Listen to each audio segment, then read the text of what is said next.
Good afternoon. I'd like to talk to you briefly about something that I've been thinking about for the last few days. And it's entitled, Is There Racial Oppression in America? Many won't agree or appreciate this topic, but I feel that it is needed in light of the most recent police activities in black neighborhoods. Webster tells us that oppression is unjust or cruel exercise of authority or power. Again, that's unjust or cruel exercise of authority or power. So if I interpret that correctly, one must either be an authority or power to exercise oppression. Let me clear the air first. Is there oppression in the white communities? Yes, but by those with and of authority. That oppression is not from the blacks within the city or community because they are not an authority or power. Now back to my topic. Is there racial oppression in America? I take the hypothesis that there is, has been, and will always be a racial oppression in America until the glass ceiling is removed. The social structure is set up where money is power, and power rules. The majority of the money is held by the whites, therefore they have the power. When you have power, you hire whomever you desire. You usually hire someone of your own color. This holds basically true with all races. The mindset has to change to hire the best for the job. When you hire the best, you help eliminate oppression. Because jobs equal money. Money equals power. Power eliminates oppression. When we get more blacks and Hispanic police, the racial oppression will begin to ease. Cultural sensitivity means something when you're a police and encounter activities in minority areas. Yes, be aware for your safety, but you also must understand that there are problems that you don't understand in the community where you're at. Oppression eases when the power that you have is relaxed.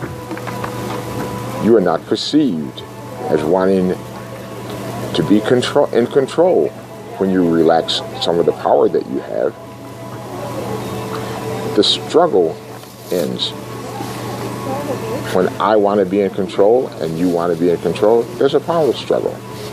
When you ease some of your authority, it relaxes the power struggle. When I grew up in the 40s and 50s, police were not perceived as enemies. We had officers that patrolled our areas on a daily basis. They talked with the people in the community. They had a good understanding with the people in the community, and we enjoyed them coming to the area.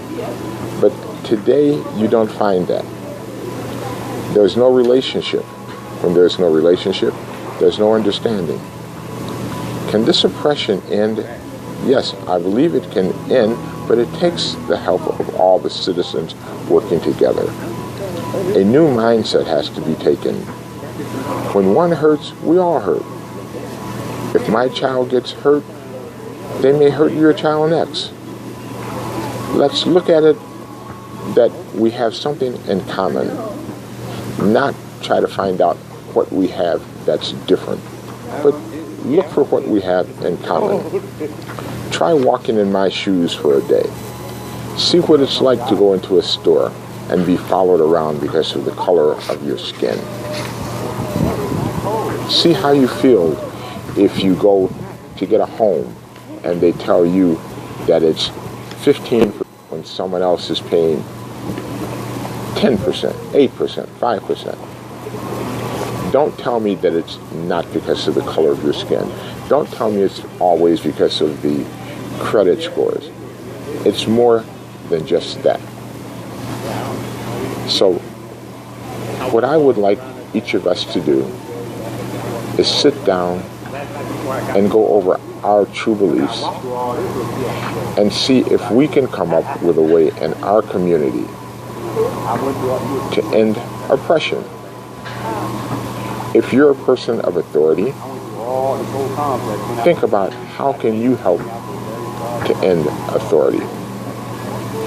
If you're a person that's not in authority, think about what you can do to help that person that's in authority maybe to be less oppressive towards you.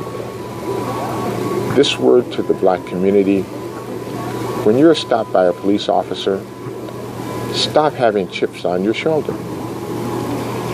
Many times you can answer a question and the police would go on his way. Many times we create problems when there would not have been a problem. Let's look and remember that there are two sides to each story. Thank you for my few minutes.